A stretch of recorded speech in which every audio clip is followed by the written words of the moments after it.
Boa tarde, pessoal. Tudo bem? Espero que todos estejam bem. Nós estamos, então, iniciando mais uma atividade do Programa Amigo do Carroceiro, ainda esse semestre nesse modelo remoto, né? A gente tem uma perspectiva de retorno bastante breve, mas ainda nesse momento nós temos que fazer essa atividade ainda nesse modelo virtual, tá bom? E hoje a gente tem um convidado bastante especial, né? Professor Ubirajara Maciel da Costa, é um colega aqui da nossa universidade, é nosso amigo, participa ali bastante junto com a gente nas pesquisas, nosso grupo de pesquisa, também na rotina, mais conhecido como Bira, né, Bira? Esse mesmo. E eu vou fazer uma breve apresentação do professor Ubirajara, lembrando que ele também foi coordenador do Programa do Carroceiro, então ele conhece bem o nosso projeto, né, e participa agora de outra maneira também como colaborador já há bastante tempo, né, Bira? Até muito antes de eu vir aqui para a universidade. Então é um prazer, uma alegria ter você hoje com a gente aqui para falar um pouquinho sobre o herpes vírus equino. Vou fazer uma breve apresentação, porque o currículo do professor é extenso, mas vamos lá. Então, professor Ubirajara Maciel da Costa, possui graduação em Medicina Veterinária na Universidade Federal do Rio Grande do Sul e doutorado também pela mesma universidade. Atualmente ele é professor adjunto aqui da UDESC, da Universidade de Santa Catarina, e ministra as disciplinas de doenças infecto-contagiosas e microbiologia especial. Tá? Tem experiência, então, na área de microbiologia, com ênfase em virologia, atuando principalmente no diagnóstico molecular, no cultivo de células e vírus de animais domésticos. Sr. Ubirajara, mais uma vez, uma satisfação tê-lo aqui com a gente, e eu te deixo bastante à vontade para iniciar a sua apresentação. Muito obrigado mais uma vez e um grande abraço. Valeu, obrigado, Joanes. Então, agradeço também o convite, né, para falar com vocês. Agradeço ao professor Joanes, ao pessoal do projeto Amigo do Carroceiro.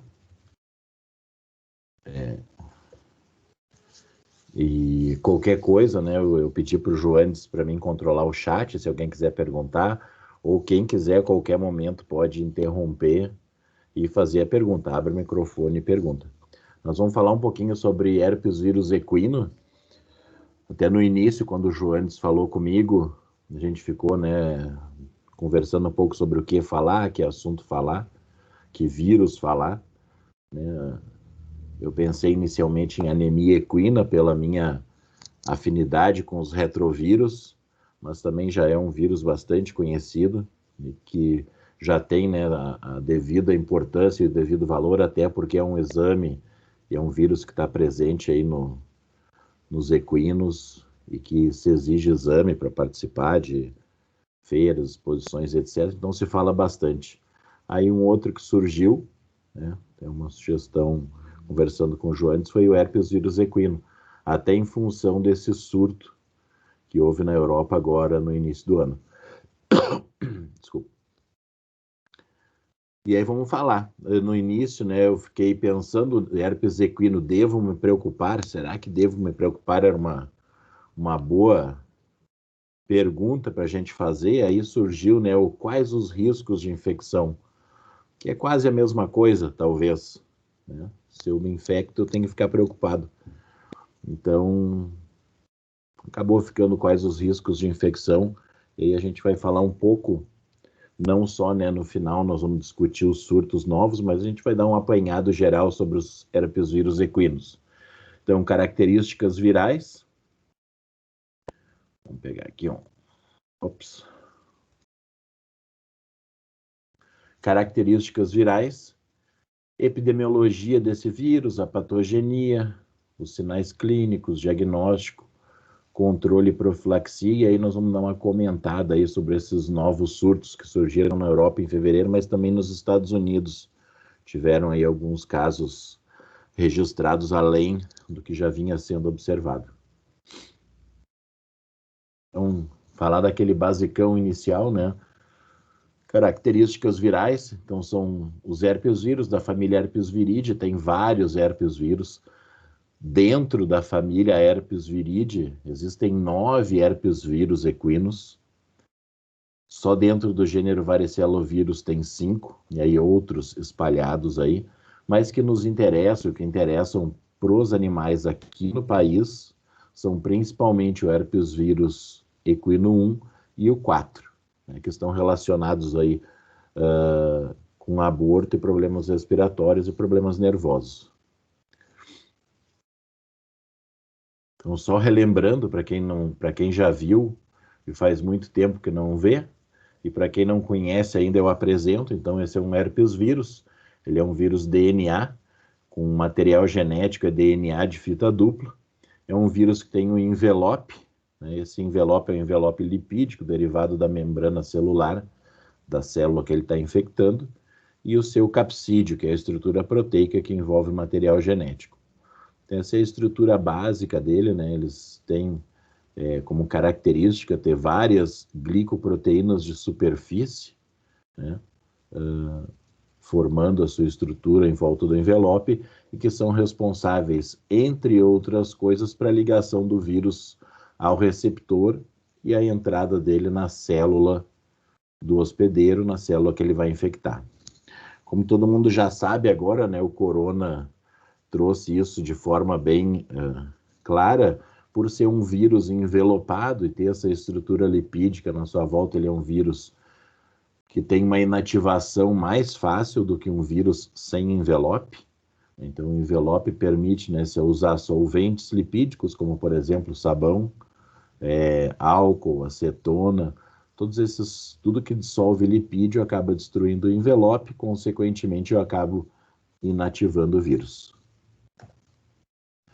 Características gerais ainda, né, os herpes vírus, a gente pode dizer que eles têm 2 ciclos, um chamado ciclo produtivo, que normalmente ocorre na infecção primária, né, quando o animal entra em contato pela primeira vez com o vírus.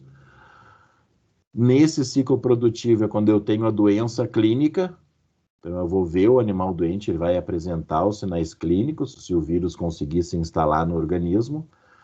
Eu vou ter a produção de partículas virais, né? Consequentemente, como ele vai produzir partículas virais, ele vai estar num período, durante o ciclo produtivo, é o período em que ele transmite, em que o animal vai transmitir o vírus para outros animais suscetíveis. Além do ciclo produtivo, esse vírus também apresenta um ciclo chamado de ciclo latente. Então, é uma característica importante dos herpes vírus, é a latência. Durante esse ciclo latente, o animal não tem sinal clínico, ele não produz partículas virais, ou em alguns casos produz uma quantidade muito, muito baixa de partículas virais. Consequentemente, a possibilidade de transmissão é mínima, né? E essa latência, de maneira geral, ela ocorre principalmente em células neuronais, células do sistema nervoso, né?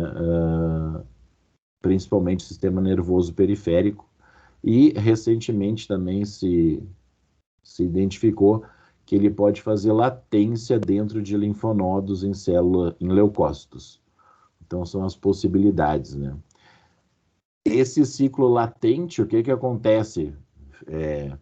Durante a infecção, o vírus, normalmente, ele entra pelas mucosas, ou mucosa nasal, ou mucosa oral, ou mucosa reprodutiva, causa lesão na mucosa, que é uma lesão vesicular. Quem tem herpes labial vai lembrar, né? Então, quando acontece, quem tem herpes labial vai ter, né? A gente tem a replicação viral e tem a formação de uma vesícula.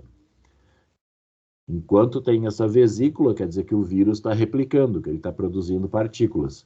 Em determinado momento, ela some. Quando ela some, o que acontece? Eu me livrei do vírus? Não. Ele simplesmente entra pelas inervações locais e migra dentro da célula nervosa até o núcleo da célula nervosa, onde ele fica latente, né, dentro do núcleo, até que ele possa ser reativado de novo e entrar novamente no ciclo produtivo.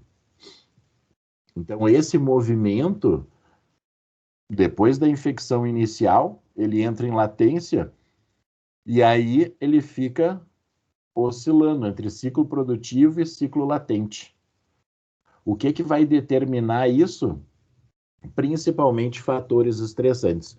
Uma vez que o animal foi infectado, e a infecção, né, o vírus conseguiu se estabelecer, o animal não consegue mais eliminar esse vírus. Esse vírus vai ficar presente no animal, né, nessa forma latente, muitas vezes, por um período de tempo que não é determinado, pode ficar alguns meses, pode ficar anos, no período latente. O que vai determinar principalmente que ele retorne ao ciclo produtivo são fatores estressantes. Então, por exemplo, transporte é um fator estressante. Nós vamos ver lá nos surtos que tiveram na Espanha, das possíveis causas tenha sido o transporte dos animais. Exercício ou trabalho forçado que levem um animal ao estresse, consequentemente uma queda de imunidade, alterações bruscas de temperatura ou extremos de temperatura e medicamentos imunossupressores. E qualquer outra coisa, né, que leve ao estresse. Por quê? Porque o estresse vai fazer com que caia a imunidade do animal. Uma vez que a imunidade do animal cai, volta o ciclo produtivo. O animal melhora, eu tiro o fator de estresse, volta ao ciclo latente. Então, o vírus está sempre, né, oscilando conforme o status imune. Eu costumo brincar sempre, né, quem tem herpes, quando chega a época de exame, a pessoa se lembra que tem, né? Então, dependendo do estado de estresse da pessoa, próximo ao exame, sempre acaba ativando. Os hospedeiros, então, são os equinos.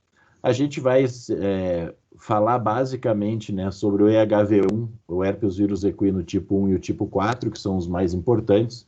O tipo 1 é o que está causando esses surtos na Europa e nos Estados Unidos. A transmissão desse vírus, ela ocorre por secreções durante a fase aguda, na primeira infecção, ou sempre que o animal retornar à fase produtiva. Então, pelas secreções, secreção nasal, secreção ocular, ele vai eliminar vírus. Também nos casos, né, em que ocorra aborto, o feto, os envoltórios fetais também vão ser uma fonte de transmissão. Então, se eu tiver animais suscetíveis próximos, que entrarem em contato com essas secreções ou restos fetais, eles acabam se infectando. Também por aerossóis, como ele causa, né, problemas no trato respiratório. Então, espirro, tosse, se os animais estiverem próximos, vão também entrar em contato com as partículas virais e acabar se infectando. E eu não coloquei aqui, mas da mesma forma, né, materiais, instrumentos que se use no manejo desses animais, por exemplo, freio, instrumento cirúrgico, ou qualquer copo de coleta, tudo isso que não for higienizado pode ser uma fonte de infecção de um animal para outro. O vírus tem uma distribuição mundial, né, em praticamente todos os países que têm uma criação significativa de equinos, tem registro do vírus. E no Brasil, a gente já viu tem relatos em vários estados. Eu botei alguns aqui, então praticamente aqui em todo o sul do Brasil a gente tem identificação de animais com herpes vírus 1 ou 4, né? É interessante também que o herpes vírus 1 ou 4, eles são muito parecidos. Então não tem como, com testes comuns, a gente não tem como diferenciar um do outro, né? A gente acaba detectando, na maioria das vezes, se vocês mandarem, quem mandar para fazer o diagnóstico, vai fazer o diagnóstico de herpes vírus. Não vai ter uma diferença entre 1 e 4. Minas Gerais, né, São Paulo, Rio de Janeiro, então estados que têm alguma criação significativa, principalmente, tem registros de herpes vírus. Principalmente o que se faz, a gente vai falar daqui a pouco de diagnóstico, são os diagnósticos sorológicos, né? É o que mais se usa. Ou diagnóstico de antígeno, principalmente nos casos de aborto. Então, a patogenia, como é que esse vírus causa doença nos animais que ele está infectando? Então, normalmente ele tem uma entrada primária, né, pelas mucosas, que nem a gente já falou, ou nasal, ou oral, ou genital. Ele vai replicar nessas células da mucosa, no epitélio da mucosa, vai atingir, e aí tem as possibilidades. Ele vai replicar e vai se disseminar para outras células da mucosa, e vai causar as lesões vesiculares. Vai atingir o feixe nervoso e vai migrar para o gânglio trigêmeo, principalmente. Então, quando a infecção normalmente é nasal ou oral, ele fica alojado no gânglio trigêmeo, e quando a infecção ocorre por via reprodutiva, ele acaba se alojando no gânglio sacral. São os dois principais locais. E também em alguns linfonodos, ele pode estabelecer essa latência. A partir dessa infecção primária, junto aos leucócitos, dentro de leucócitos, ele vai ao linfonodo, onde ele replica mais um pouco, atinge a corrente sanguínea, e aí vai atingir outros tecidos. Por exemplo, se a fêmea for uma fêmea e tiver prenhe, ele consegue passar a barreira placentária e vai atingir o feto, e aí vai causar aborto. Ele pode atingir o sistema nervoso central, ele consegue passar a barreira hematocefálica, atinge o sistema nervoso central, replica e causa alterações nervosas. Outro lugar também, os olhos, podendo causar alguma alteração ocular, e principalmente, né, no pulmão. Trato respiratório superior é o principal, mas também pode chegar a desenvolver o animal pneumonias e ter complicações respiratórias, principalmente quando associado a infecções bacterianas secundárias. Sinais clínicos, então, em função desses locais em que o vírus replica, a gente vai ter os sinais clínicos. Se atingir o trato respiratório, sinais respiratórios.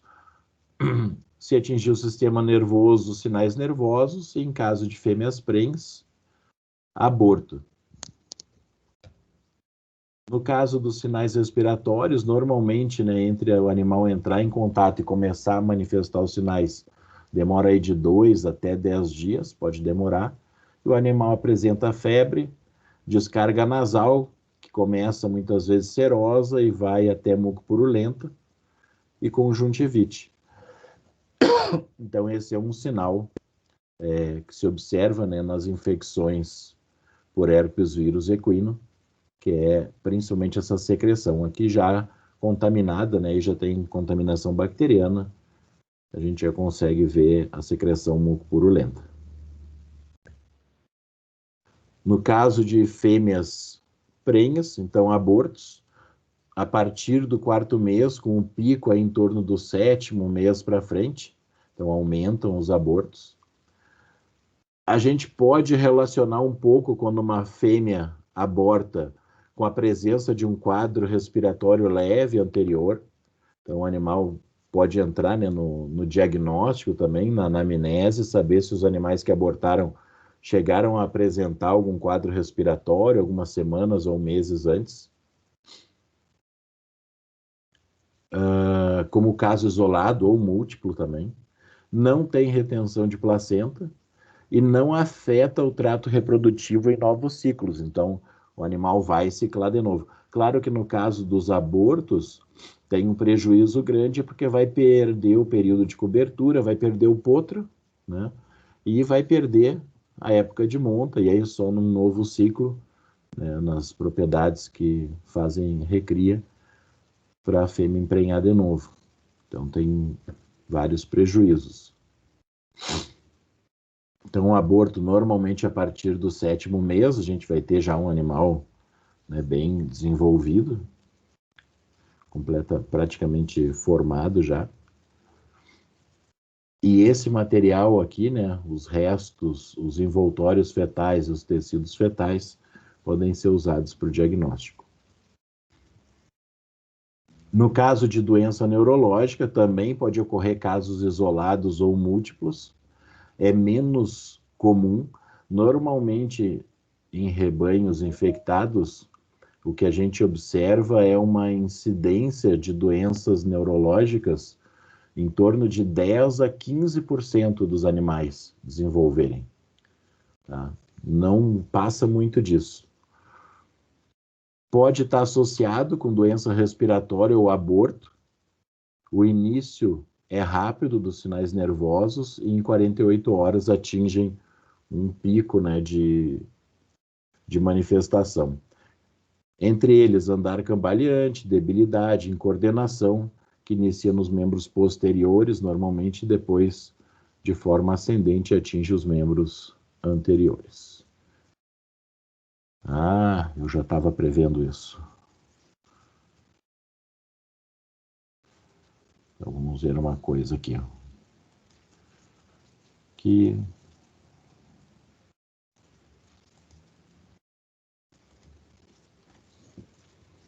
Então, esse é um caso de doença neurológica por EHV1.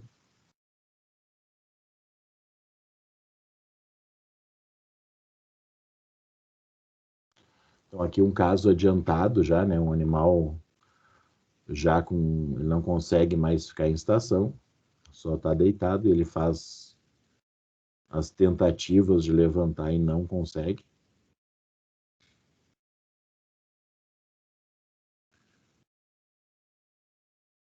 E ele começou já, depois, daqui a pouco ele vai virar, a gente já vai ver as lesões na pele, no pelo, porque nessa tentativas várias que ele faz para levantar, ele acaba se machucando muitas vezes, né?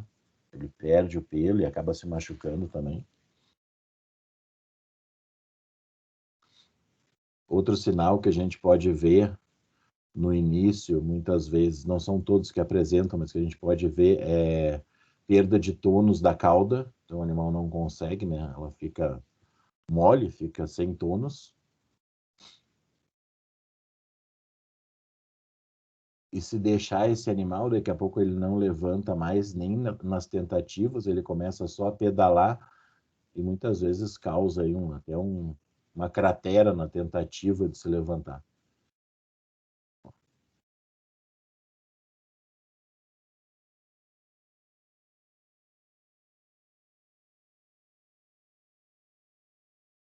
Bom, se a gente olhar esse lado todo aqui, já está sem pelo também.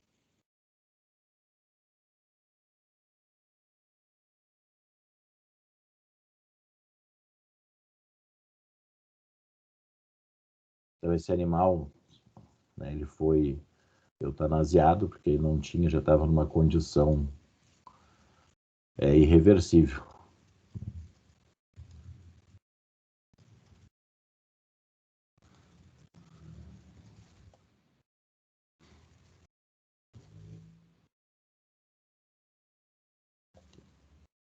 Diagnóstico, então, do herpes vírus equino.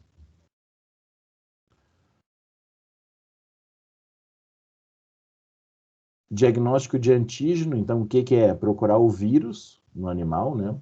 Ter certeza que ele está sendo infectado no momento. Que material que se usa? Suave nasal, tecidos fetais, no caso do aborto, principalmente pulmão, baço, fígado e timo do feto, e os envoltórios fetais.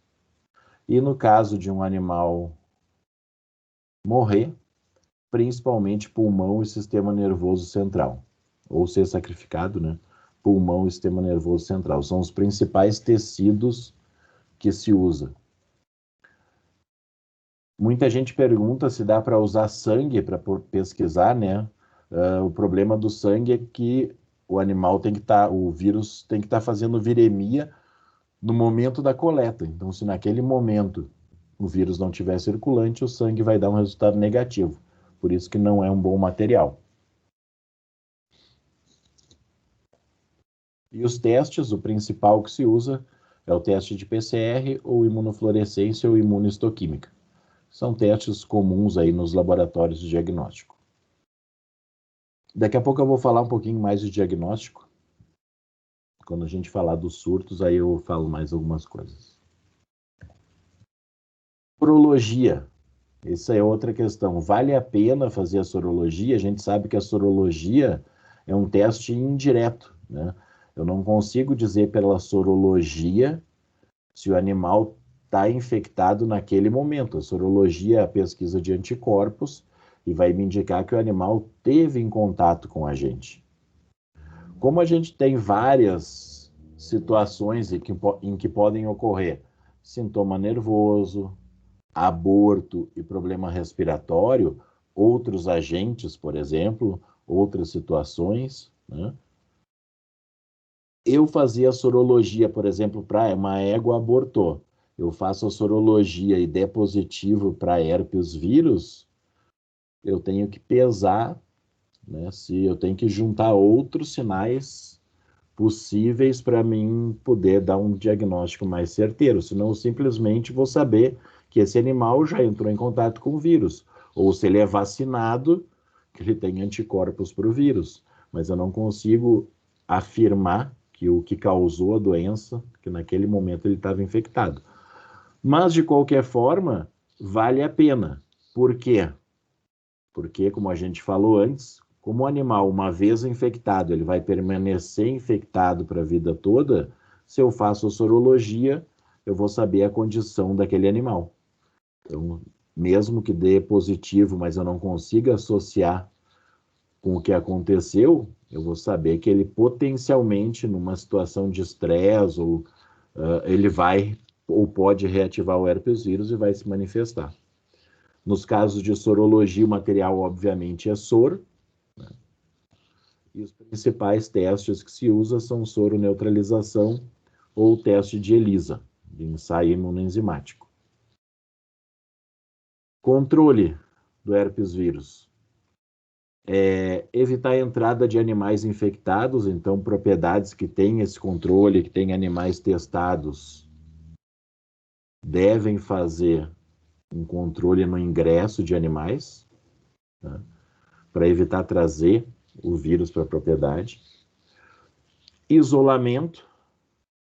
Então, se eu suspeito que um animal é positivo, isso vale, né, praticamente para todas as doenças infecciosas, não só o herpes, mas isolar o animal. Éguas que abortaram isolados de mais animais para evitar a transmissão. Como a gente falou lá na transmissão, né, evitar a transmissão iatrogênica. O que é essa transmissão iatrogênica?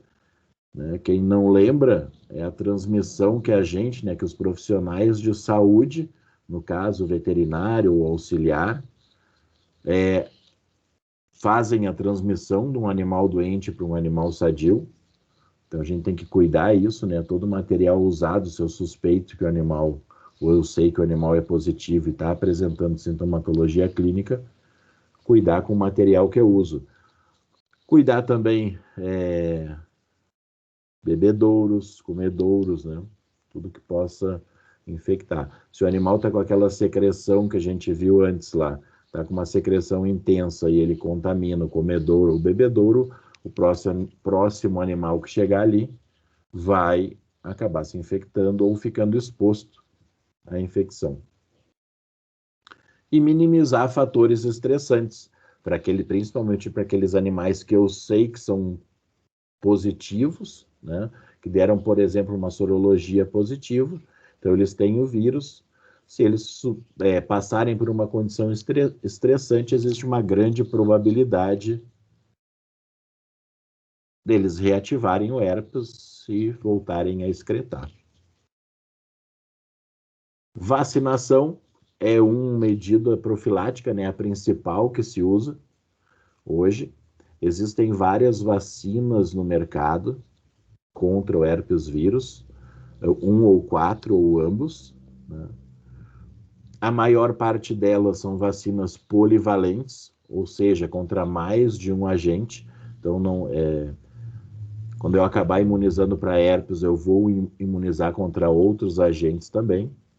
E um problema das vacinas, que vale não só para o herpes equino, né, no bovino tem a mesma coisa, é que elas não impedem a infecção pelo vírus de campo. Então, elas não são uma garantia que o animal não vá se infectar. Mas elas garantem que, caso ele se infecte, que a manifestação clínica vai ser mais branda. Então, elas atuam muitas vezes diminuindo os sinais clínicos, diminuindo a quantidade de animais com sintomas respiratórios intensos. Então, normalmente, pode ocorrer sintomas respiratórios mais leves, diminuir o aborto em propriedades também, durante o período reprodutivo. Então, elas não têm uma função completamente protetora. Então, eu peguei algumas aqui, das que eu achei que tem se usado, né? Então, se a gente olhar, é contra encefalomielite, que é outro vírus, influenza, rinopneumonite e tétano, a herpes horse também, e as das OETs, né? Aqui, para respiratório, rinopneumonite e influenza, ou então protege, né? A princípio contra o tipo 1 e o tipo 4, né? E aqui, uma específica, né? Contra o EHV1 isolada. E pelo que eu procurei, é a única que tem só ela no mercado. Tem só o herpes. Então, continua sendo a melhor maneira ainda de evitar a doença ou de diminuir os sinais clínicos é o uso da vacinação. Ao contrário do que muitos pensam, a vacinação não foi inventada agora com o corona, né? Ela já existe há muito tempo dentro da veterinária, então, a vacinação existe há muitos anos, né?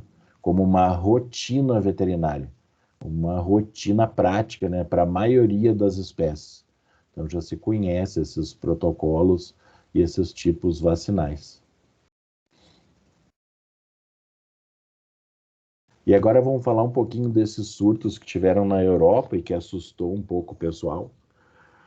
Então, antes da gente entrar no surto de 2021, como eu falei lá no início, a maioria dos locais que tem alguma equinocultura, né, significante, tem, eventualmente, registros de herpes vírus.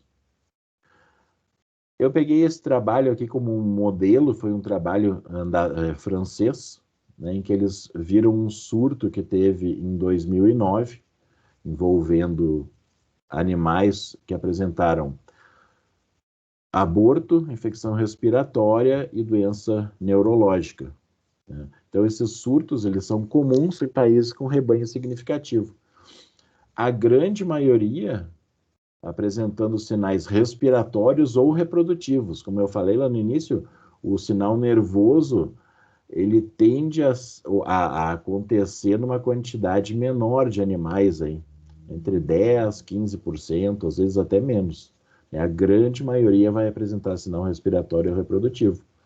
Se a gente pegar nesse trabalho, eles fizeram um acompanhamento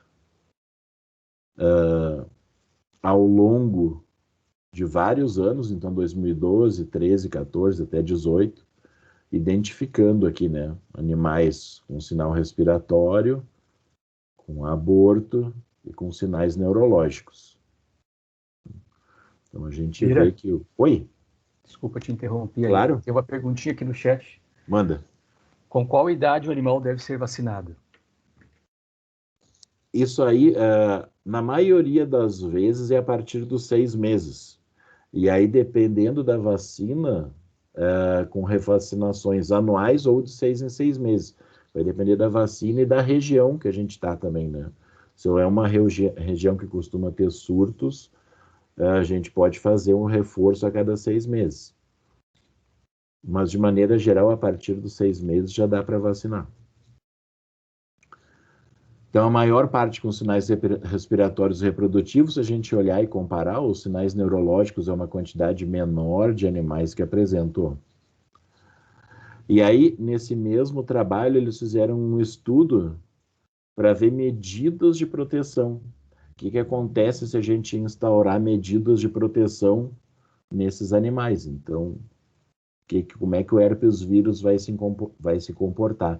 Então, eles consideraram aqui o dia zero como o dia das quando foram implantadas as medidas de proteção, né, que tinha 23 casos no grupo que eles estavam estudando, 23 casos com síndrome respiratória, 2 casos com alterações do sistema nervoso. E ao longo do tempo, aqui um mês e meio após as primeiras medidas, depois 4, 5 meses, até 9 meses e meio, eles monitoraram. E eles observaram que, né, houve uma queda nesse processo de transmissão do vírus. Eles conseguiram, com medidas relativamente simples, controlar esses surtos. Que medidas eram? Eles criaram uma série de regras. Então, caso aparecesse um animal, criar um perímetro de isolamento na propriedade. Os manipuladores, né, usar luva, avental, propé para manipulação dos animais doentes, para evitar se contaminar e depois levar para outros animais. Restrição na movimentação dos animais, isolamento dos positivos, teste em todos aqueles animais que fizerem trânsito pela propriedade. Então, saiu para participar de algum evento, ao retornar tem que ser testado novamente, e reforço nas vacinações. Então, medidas relativamente simples que controlaram aqueles surtos lá em 2009, 2012. E aí, esse ano, a gente teve o surto esse da Espanha, né? Então, ele ocorreu em meados de fevereiro, numa competição na Espanha, né? E atingiu vários animais, e a gente teve vários casos de sinais neurológicos. 18 animais acabaram morrendo e vários abortos aconteceram. Foi em Valência, na Espanha. E o problema maior lá foi o quê? Que antes da identificação do agente, então quando os animais começaram a apresentar sinais na competição lá, eles coletaram material, mandaram para o laboratório. Quando eles receberam o resultado, que era herpes vírus equino tipo 1, 600 dos 750 animais já tinham retornado para os seus locais de origem. Ou seja, 600 animais que podem ter tido contato com esses doentes, que apresentaram os sinais clínicos, retornaram para o seu local de origem na Europa, para diferentes países, né?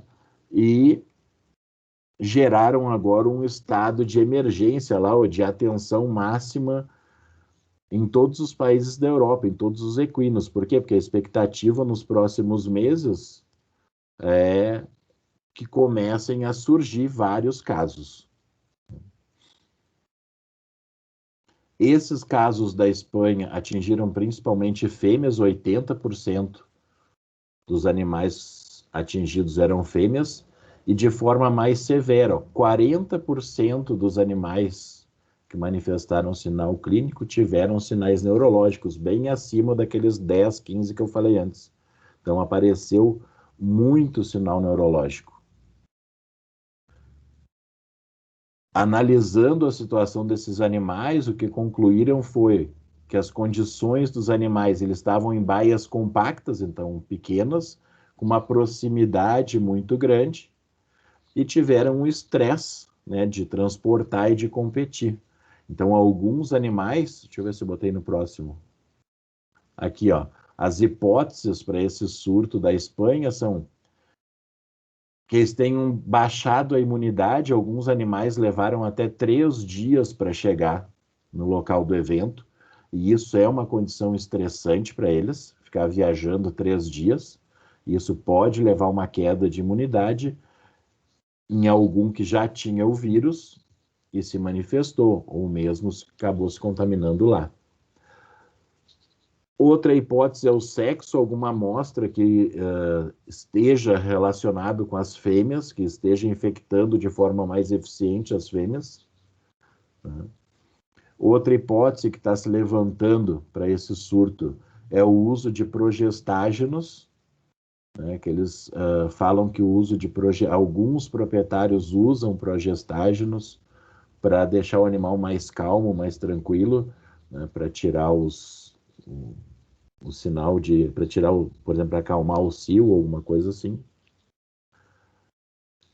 Outra possibilidade levantada é que seja uma amostra nova do herpes vírus equino 1, uma pequena variante que aí é com um neurotropismo maior, mas nada disso ainda está, nada foi determinado ainda, está tudo sendo investigado, né? Uma outra possibilidade para esse surto foi a vacina, porque existem alguns trabalhos que mostram que algumas semanas após a vacinação, os animais ficam mais predispostos à infecção, né? Então, se a gente vê, ó, é que nem agora, né? Quando a gente recomenda, por exemplo, o corona depois que fizer a vacina, não significa que não vai pegar. Tu tem que fazer a vacina, esperar as 3 semanas para não correr risco. É a mesma coisa, né? Quando a gente vacina qualquer animal, qualquer mamífero, pelo menos, ele normalmente ele tende logo após a vacina a não estar com uma imunidade numa situação ótima para defender aquele indivíduo. Então tem que esperar o sistema imune, ele exige um tempo mínimo aí de 3, para a maioria dos mamíferos, né? 3 a 4 semanas até que ele consiga montar uma resposta eficiente. Então é outra possibilidade. Claro que nada impede um conjunto dessas possibilidades aqui. E outra coisa que eles observaram nesses animais foi a presença de coágulos em órgãos e edema de membros, que não são apresentações comuns para o herpes vírus equino. Então foram manifestações diferentes que eles também não sabem ainda se isso foi causado pelo vírus ou eram alguns animais que já tinham essa predisposição e aí só manifestou mais. Então aqui é um dos animais de lá, ó, lá da Espanha, em que eles tiveram, né, até eu estava lendo o relato de um veterinário que chegou, que estava tratando 20 animais simultaneamente, né, e que gerou um desgaste muito grande para eles, porque estavam requerendo, né, uma condição extrema de cuidado, e aí tentando manter o animal em estação aqui para, né, manter em pé para evitar que ele caia e acabe se machucando, se lesionando. Últimas atualizações, então foram 10 países que confirmaram casos de herpes vírus tipo 1, né? E recentemente teve esse nos Estados Unidos, mas a princípio ele não tem ligação com os casos europeus. E aí, consequentemente, eles acabaram, né, muitos eventos internacionais na Europa acabaram sendo cancelados justamente para evitar uma disseminação maior ainda do vírus. Aqui eu botei só os casos, né, teve esse da Valência, aqueles 10 países europeus, e aqui nos Estados Unidos, ó. Aqui são os relatos do sistema de vigilância deles. Olhem as datas agora e todos eles apresentando doença neurológica, tudo confirmado por EHV1.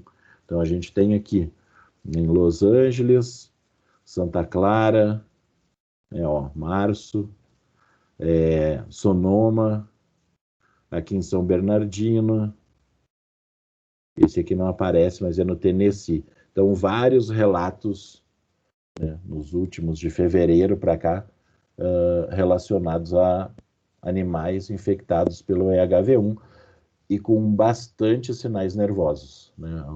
Um aumento grande nos sinais nervosos.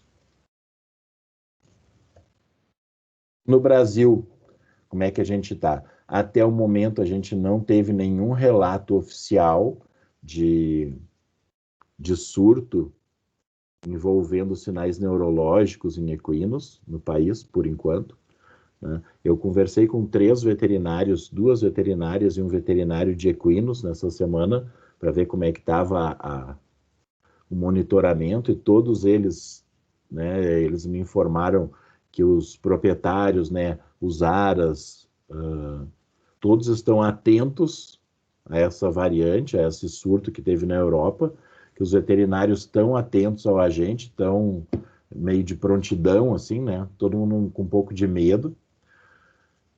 Que a maioria tem vacinado os animais para herpes vírus, e agora diz que no início do ano, com esse surto, alguns que não estavam vacinando retomaram a vacinação.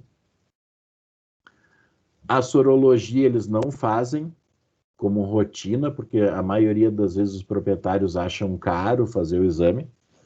Eu até andei investigando na nossa região aqui, a gente tem laboratório Vertar ali de curitibanos, e eles estão cobrando, deixa eu ver aqui que eu anotei, eles fazem a sorologia e fazem pesquisa do antígeno, os dois.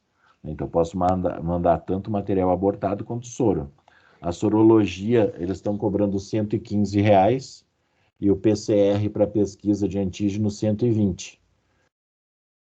Então, tem que ver o custo-benefício. Muitos proprietários acabam achando que sai caro, né? Porque isso aqui é só sorologia, ainda tem o custo do veterinário, da coleta do material, etc. Os animais que são usados para reprodução aparentemente têm um cuidado maior, né? Eu falei com uma ex-aluna nossa aí, não sei se o Joanes lembra, a Malu, a Maria Luísa Munhoz, que está trabalhando só com reprodução de equinos, e ela diz que todas as propriedades que ela atende, de todas, né, a maioria vacina, e quem não vacinava começou esse ano a vacinar. Até ela citou um caso de um criador que tinha 5 éguas prenhes, que estava relutante em vacinar, e aí ele perdeu 4, né, eram 4 éguas, e aí ele começou a vacinar. Então os criadores eles tiveram um impacto também por esse surto europeu. E outra que algumas federações, principalmente de hipismo, exigem o atestado de vacinação para herpes. Eu não sei aqui no Brasil, eu não consegui encontrar nada, se existe alguma exigência para algum tipo de prova, ou corrida, ou hipismo, ou não sei.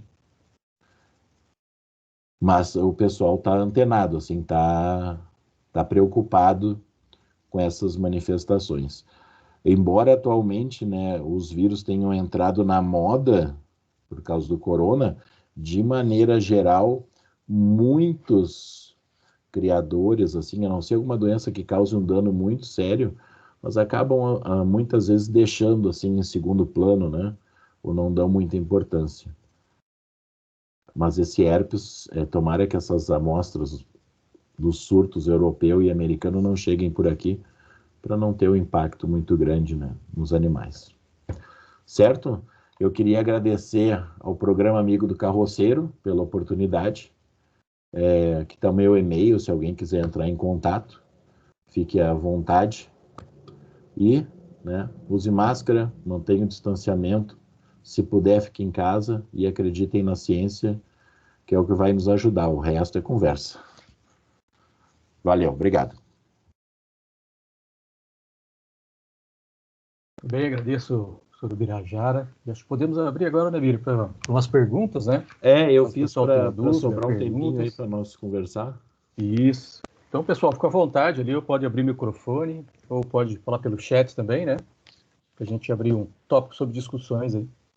Fiquem à vontade.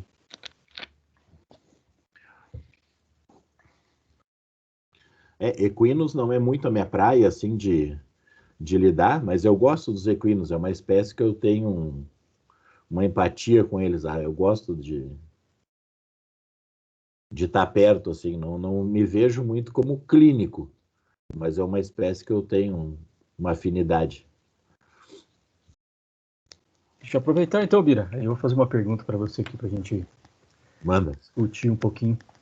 Quando a gente fala aí no diagnóstico, existe algum um padrão ouro para nós em termos de diagnóstico? Vamos dizer, o que é o melhor em termos de diagnóstico? Vamos dizer assim, para nós clínicos, né? Antimorte, que seria o ideal, né? É o PCR mesmo, suave nasal?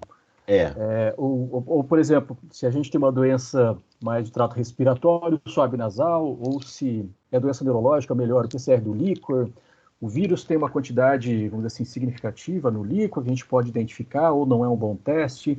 mais ou menos assim para a gente dizer qual que seria o padrão ouro assim, para Uhum. a identificação do herpes, né? O padrão ouro ainda é o suave nasal e PCR. Para a maioria dos herpes vírus, por ser um vírus DNA de fácil extração e de pouca variação genética, o PCR acaba sendo o principal teste hoje, né? E o suave nasal é o principal. O líquor dá para ser usado, mas só se o animal estiver apresentando sinal nervoso. Aí até dá para usar. E aí, como eu sempre digo, o problema do líquor é que ele depende da experiência da pessoa. Se a pessoa tem experiência em coletar, pode ser coletado e enviado para o laboratório, sim, não tem problema. Mas o PCR ainda é o principal. E outra coisa de teste, que nem eu falei da sorologia, o ideal quando a gente está chegando na propriedade, quer ter alguma noção, pelo menos, é que pegue alguns animais, ou animais que o proprietário suspeitou, por exemplo, 2, 3 éguas que abortaram, que tiveram algum problema, e faz a sorologia, vê se tem herpes ou não. Se foi por causa do herpes, vai ter anticorpos. Tem anticorpo, o herpes está na propriedade. Então, tu já tem uma luz para começar a lidar, né? Principalmente se não vacina, antes de vacinar, faz a sorologia, que aí tu já vai ter uma ideia se tinha antes ou não. Esses comentários depois da sorologia, eles são importantes, né, Bira? Porque aí se vacina, já soro converte todo mundo, né? E aí já começa a ficar um pouco mais complicado. Mas dá para ter Exato, uma ideia, vamos dizer, se ele está presente ou não, né? E aquela exato. ideia, Bira, da titulação que a gente faz com intervalo de 30 dias, está aumentando a titulação, indica Uhum. infecção ou não? Né? O que você pode dizer para nós em relação a isso? Dá para É, trabalhar também ou melhor o dá. PCR mesmo? No final das contas, eu até ia falar, não falei, porque é um procedimento, digamos assim, que se usa. Tu fazer uma coleta pareada, né? Tu coleta na fase aguda, e aí tem que ter o cuidado para coletar na fase aguda da infecção, quando o animal está apresentando sinal clínico, e coleta 20 a 30 dias depois o soro, e aí titula, né? Vê quanto de anticorpo tem. O esperado, por exemplo, anticorpos específicos. O esperado é que se eu fizer uma coleta pareada para herpes, se realmente o animal estava com herpes, com o vírus se manifestando, que o título de anticorpos aumente aí pelo menos em 4 vezes, da primeira para a segunda coleta, né? O problema maior é que é mais fácil eu fazer o PCR pelo custo, porque aí se eu for fazer as duas coletas, eu vou gastar cada sorologia R$ 120, no fim não vale a pena, né? Por uma questão econômica, mas é um bom indicativo. Ela é usada nessa coleta pareada, ela é usada como uma metodologia de diagnóstico também. O importante sempre é pegar na fase aguda, né? Não adianta, por exemplo, eu brinco com os alunos que não adianta eu chegar na propriedade, o proprietário dizer assim, minha égua abortou o mês passado, então vamos fazer uma sorologia pareada. Aí já não faz mais diferença, né? Aí não vai dar uma variação grande. Mas se pegar na fase aguda, ela é bem forte, indicativo. O Bira falando do PCR, do swab nasal ali, qual a possibilidade dele ser positivo sem ter nenhum sinal clínico, vamos dizer? Se a gente fizesse PCR normal dos animais de swab nasal e a gente identificar o vírus, existe a possibilidade mesmo ele não estando doente? Só para a gente... O maior problema é que existe uma relação entre sinal clínico e quantidade de vírus excretado. Então, quanto mais intenso o sinal clínico, provavelmente mais vírus eu estou excretando. Se eu pego um animal com uma infecção subclínica ou muito branda, corre o risco de eu ter um resultado negativo. Mas posso detectar também, vai depender, né? Às vezes eu posso pegar muito no início da infecção. Normalmente o PCR, ele já consegue pegar cedo, porque o animal começa a eliminar vírus antes de estar no pico do sinal clínico. Então, até dá para usar, até dá para usar. E Agora eles já estão... vou perguntar para o Joandes, tu tem, ou quem é dos equinos, quem tá com, como é que tem sido, vocês têm visto ou têm suspeitado de herpes? A gente Olha, vê nos assim, nossos casos aqui, que eu me lembre, agora o hospital está fechado mais de um ano, né? nós tivemos um caso ali, que teve com a gente suspeito entre EPM e herpes vírus, sabe? Que ele tinha uma falha na retração peniana, sabe? Ele tinha uma parafimose, assim. Mas só que ela não acontecia sempre, né? Isso que me deixou meio na dúvida, sabe? Às vezes estava com o pênis exposto, relaxado, né? E às vezes estava menos. Isso que chamou mais atenção para a gente poder suspeitar, junto com o EPM, do herpes vírus, né? Mas depois ele veio a óbito, e aí para EPM a gente não confirmou. E o herpes vírus acabou que a gente acabou, vamos dizer assim, se perdendo, né? Mas quando a gente tem uma coordenação simétrica, né? Normalmente pouco envolvimento encefálico, e normalmente esses sinais que você comentou, né?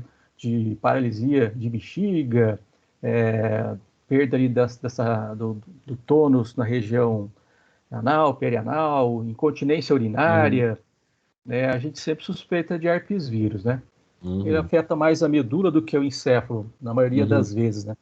E aí quando a gente pensa lá em sinais de incoordenação motora assimétrica, aí a gente já começa a pensar mais na EPM, né? Porque aí é mais característico, normalmente com atrofia muscular, né? Então a gente mais ou menos nos sinais que a gente classifica, mas está sempre ali em diagnóstico diferencial, né? Talvez não é a primeira suspeita, mas ele está sempre ali junto, né? É isso que eu me lembro, pelo menos nos nossos atendimentos aqui. Se a gente olhar os trabalhos, a maioria que tem é de levantamento sorológico. A gente não tem muito diagnóstico de antígeno. Suspeitei, vou coletar material e fazer diagnóstico. Talvez pelo custo, eu imagino, que aí o proprietário acaba não querendo. Mas a gente não tem muito relato. E o que limita também, por exemplo, nesse caso aí, um animal, e aí, por exemplo, já passou 2, 3, 4 semanas, né, há muito tempo, né? Então a gente fica, aí a gente já, eu acredito que quando acontece na forma de surto mesmo, né, uma propriedade grande com vários animais, aí eu acho que a suspeita fica mais forte, né? Em termos de sinal respiratório, abortamento. Às vezes quando é um caso isolado, a gente fica meio, Claro. entra o diagnóstico diferencial, né? Claro, mas ele não. Sim, não sai atrás também. Depois de muito tempo, né? E às vezes pode até ser uma sequela, né? O sinal neurológico pode até ser uma sequela, né? O processo já. A gente sabe que os animais com herpes vírus, você comentou ali, até morbidade e letalidade, né? Morbidade é alta, mas letalidade ela é baixa, né? Baixa. Então, normalmente fica mais sequela neurológica, né? Eu acredito, né? Claro. E o que assustou nesse surto foi que teve muito sinal neurológico, né? E vários óbitos. Então, isso foi um grande diferencial, né, Bira? Exato. O pessoal assustou muito por isso, né? Que normalmente, como você falou, são poucos sinais neurológicos. Antes eu dava aula de herpes vírus, depois aí a gente vai pensando, agora eu vou tirar. Aí tira, de repente aparece o surto, agora eu vou voltar de novo. Igual o scrape, né? Eu conversei com você uma vez, falei, não vou mais dar aula de scrape. Eu peguei e tirei, né? Aí, de repente, atendemos o caso de scrape. Mas é cíclico, né, Bia? Acho que é natural isso, né? Vai aparecendo e, de repente... Às vezes ele tá... Que nem tu falou antes, né? E às vezes, por exemplo, tem um caso de problema respiratório que até entra o herpes no diferencial, mas tu tem outras coisas também. E aí se tu vai testar para tudo, aí é inviável, porque aí não tem como testar, né? Tudo que é bacteriano e viral que causa problema respiratório, por exemplo, o aborto. Às vezes a gente gostaria, mas aí a questão do proprietário também envolve, né? Outros cursos, né? Então, né? Mas muito bom. Mais alguma pergunta, pessoal? Fiquem à vontade ali. Agora eu vejo. Deixa eu ver se tem alguma coisa no chat. Acho que não tem. Não.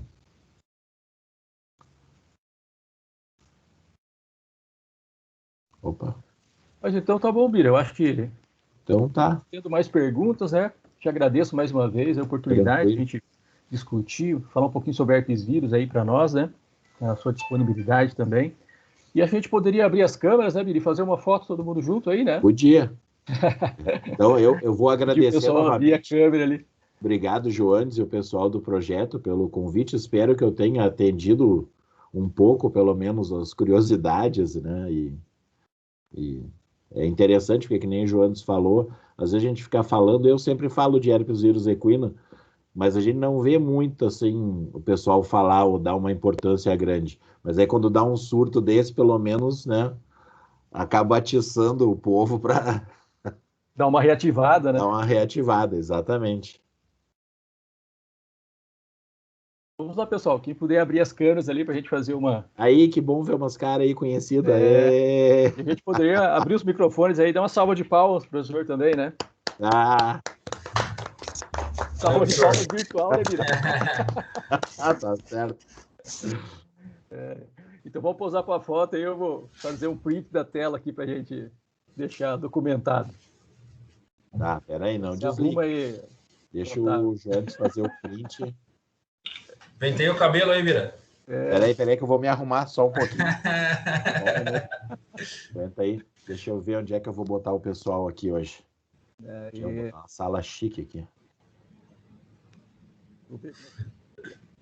Dá uma olhada, ver se saiu alguém com o olho fechado. Aí.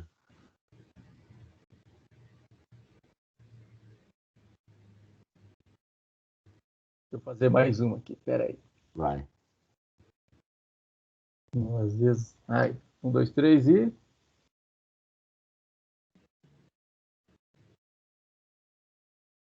Beleza. Beleza.